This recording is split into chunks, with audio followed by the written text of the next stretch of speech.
That was very... That's some great Cedric and Odious gameplay right there. That's why you're watching the video. For those kinds of mechanical displays of prowess. Woo! Nobody's ever done it like that before. Hi, hello, and welcome. Welcome back to another Onkruid video. Welcome back to Cedric and Odious. Second part in the series, in a little mini-series that we're gonna do. I said last time that we were gonna complete the game. I'm gonna try and hold myself accountable, make my words come true, and I'll just make empty promises towards you guys. I think it should be doable, right? I mean, it's not like the game is... Oh, I love a poison bomb. It's not like the game is, like, not large at all. It seems to be... I missed apparently. It seems to be quite decent, chunky, and large. What the fuck is going on? Okay, apparently that girl just died. Oh, are those, like, civilians? No, they're healers. And what does this item do? It's Summoner's Skull. It summons a little guy to fight for me. Now, ain't that beautiful? What do we have here? Astral Beacon. I don't know what any of that does, but it sounds cooler than a poison flask. I think let me try it on for size on this girl.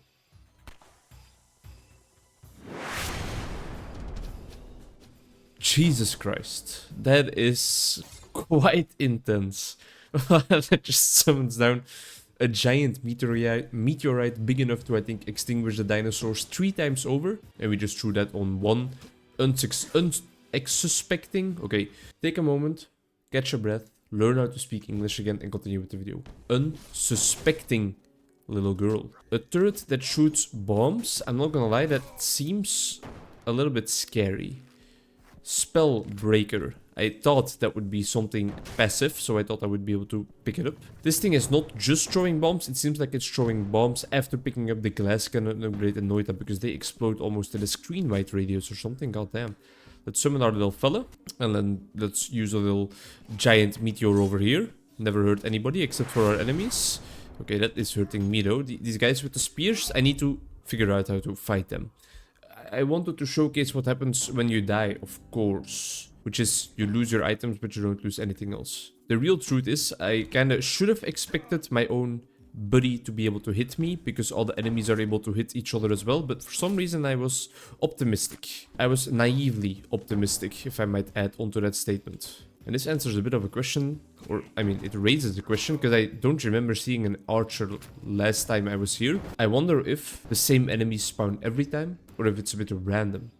I would imagine, considering like the amount of levels and stuff, that they would work with a structured and predetermined amount of enemies, that it's not going to be random, because it seems like that would be crazy for a video game like this. Kill the healer first. First rule of any RPG ever created. Unless if you're playing old school RuneScape and you're in the fight caves, because then you can't kill the healers first, because the healers only spawn after a while. This guy needs to stop dodging my attacks, or I will get very upset at him. Should not have gotten hit there, but we have a health potion to our aid here, which I might proc, I might trigger. Don't have to trigger it, that was just the level already. It's a nice Saturday evening today. I had one client today. I often see him on Saturdays, because he can't really come to the therapist's room. He can't really come to our group practice throughout the week. So in the weekend his mom is able to bring him, and it was an okay session. I feel a little bit stuck with him sometimes. Let's talk about that for a second. Let's talk about my job. If you don't like me talking about my job, I'm sorry, this might not be the episode for you. I'm clinical psychologist / therapist in training. Sometimes you do feel a little bit stuck, you know, and with this client, I've had that for a while, that sometimes I feel a little bit stuck. There are sessions where I have this idea of like, okay, this is a topic we will be working on, and I kind of know how we will be doing it. But there are also sessions where I'm like, okay, what the hell are we up to now? How are we gonna do it? How are we gonna proceed? And this was one of the sessions where I had quite a decent idea about what I wanted to do, to be honest, because one specific situation happened throughout the weeks that we didn't see each other, so I definitely wanted to talk about that in an evocative, unfolding way, which means that you really, in a very structured sense, go over the situation where the client had a weird reaction, and you really think about like, hey, what triggered you? What was happening there? What were you doing? Let's go for a nice and balanced build. A little speed upgrade never hurt nobody. We did that together, and it took up quite a large part of the session, of course, but it was actually quite productive and quite okay. My client surprised me a little bit. I have been seeing him since he was really young. I mean, he's still quite young. He's 16 right now, but I've been seeing him since he was even younger. And I greatly respect all my clients, first of all, but I respect the growth that I have been able to see in him. And I really have been made like a first row supporter throughout the years of me seeing him. And he has really become way more aware of his feelings. I wanted to pick up teleportation, but the level was over already. And more distinguished in distinguishing them. Does that make any sense? In differentiating them is, I think, a better word. For example, here, he was angry in a situation, and normally anger would have really been an emotion that for him was just like, yeah, I'm angry and that's it. That's how far it goes. I am angry. Other people have to deal with it. I'm not gonna change myself up. I am just angry. And those people need to those people need to be a bit calmer because they are getting on my nerves. Here, right now in this situation, he was like, I'm angry, but I am angry just at this part of the situation. It was way more of a focused, adaptive, assertive anger. It wasn't a kind of boundless anger that I am kind of used to by now in him. He could focus his anger way more on a specific target.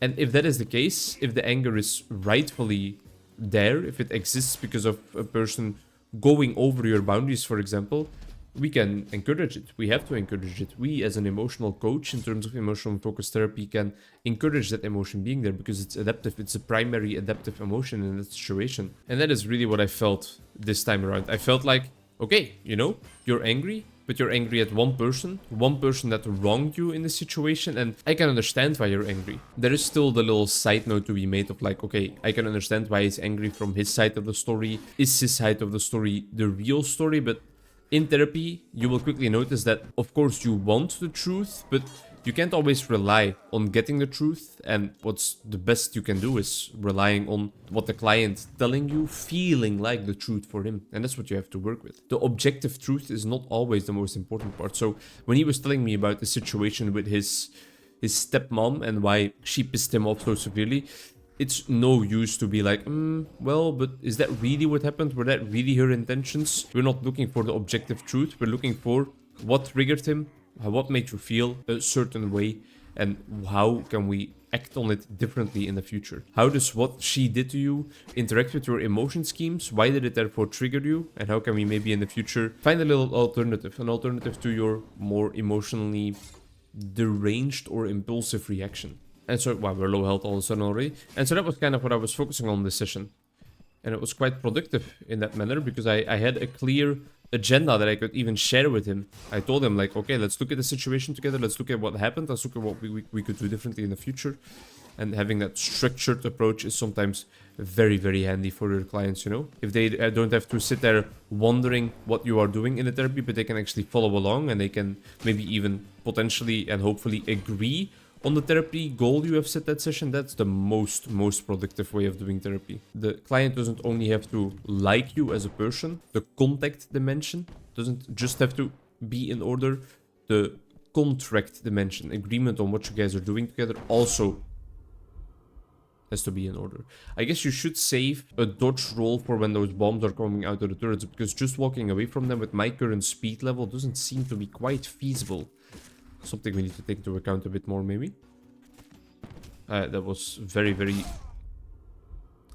That's some great Cedric and Odious gameplay right there. That's why you're watching the video. For those kinds of mechanical displays of prowess. Woo! Nobody's ever done it like that before. After my one client, I spent the afternoon with my eyes are the size of the moon with a friend that I don't see as often as I would like anymore. But whenever I do see her, I remember like, okay, I know why we are friends, because I really, really, really appreciate you as a person, and it was no different this time. So there was a bit of a double feeling, if you will.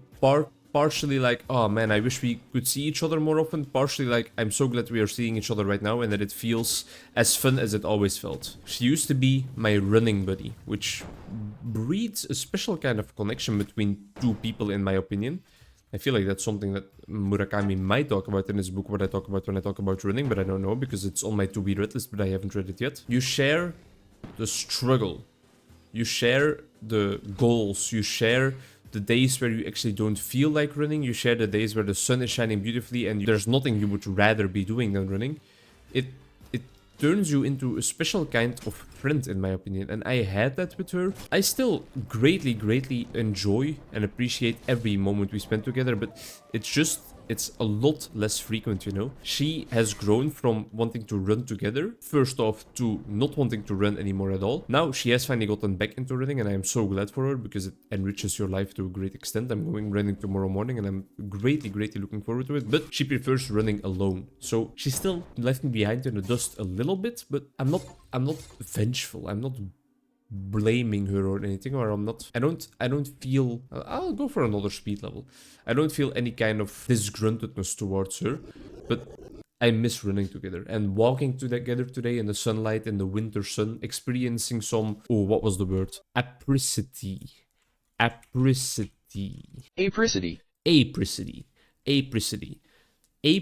is apparently the word for the winter sunlight and the bliss you experience. Thokk! A giant gladiator-looking guy. Ah, fresh meat. I've been waiting for a good fight. Be careful what you wish for. I am not to be taken lightly. I have heard you have slain the filthy beast that paraded as a ruler of men. He was no more than a wildling. Still, that is no easy task.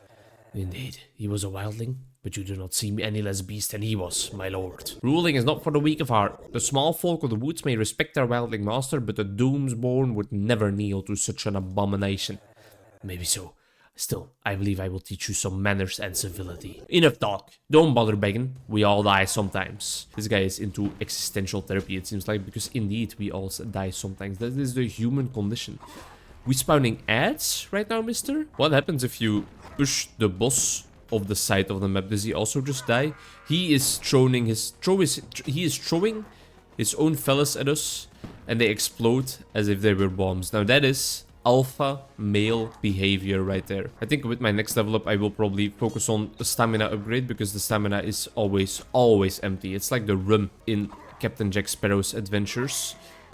The stamina is always gun, and the rum is always gun as well. Okay, this guy seems to be no pushover, just like the pizza parlor in GTA San Andreas. Okay, I am just spewing random references out there. I feel like my brain is working quite well in an analogical thinking matter, thinking in analogies, but I mean, okay, that's nice. That's a nice detail. They immediately just skip the dialogue for you, because they are like, yeah, you're probably gonna just want to start a fight. I think I'm gonna try and not focus the ads this fight, and just purely go onto the boss fella. I think I have to take the fighting a bit more in a Dark Souls-esque manner. I don't want to become one of those people that calls every hard game a Dark Souls-esque game. He has some great aim with those bomb fellas. But just the fighting of like dodging his attacks first, then going in for an attack or two, and then just dodging back out again. I want that health potion. Better yet, I need that health potion. Beautiful. Oh, what? How did that even hit me? We were getting close. I think the third time will in fact be the charm. It's great to know that he drops a health potion. There is a part of me that understands this idea of like, oh yeah, of course, friendships don't always last, and sometimes friendships you can grow apart a little bit, or sometimes the people focus on other people a bit more, and you will have to make space for those other people. But still, I noticed today that I actually find it, I actually find it quite sad that our friendship has not gone away, because I think we still greatly appreciate each other. I still greatly appreciate her, but I almost appreciate everybody in my life, so I'm a bit biased on that front. Just like I appreciate every single person watching this video right now. I love you to death. But during our walk today, we also talked a little bit about her social battery, if you will. And her ideas of like, well, sometimes I just really don't feel like meeting up with anyone. And that kind of helped me to feel a bit less worried about that idea of like, oh, are we really growing apart? Don't think I hit him. Because it just confirmed to me that it's not me. And it's also not her in a sense, you know? It is her because it is her decision to take a break from social interactions and social activities, but it's not that she dislikes me. It's just her dislike of human beings in general. It's her words, not mine. She literally said like, oh, I tell my boyfriend this so often that I just hate humans.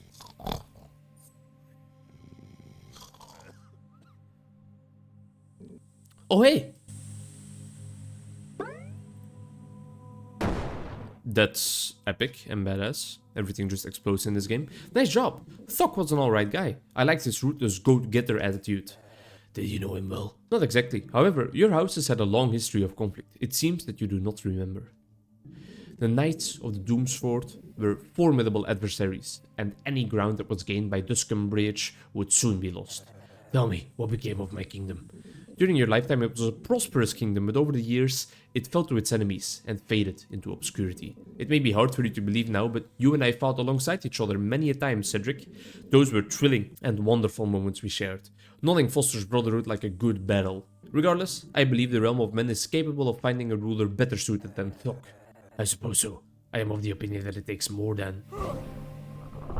And straight to hell with him he goes. This was a great chat, but I believe you have more work to do. See you soon. Thanks a lot for the encouragement, bro. Nice.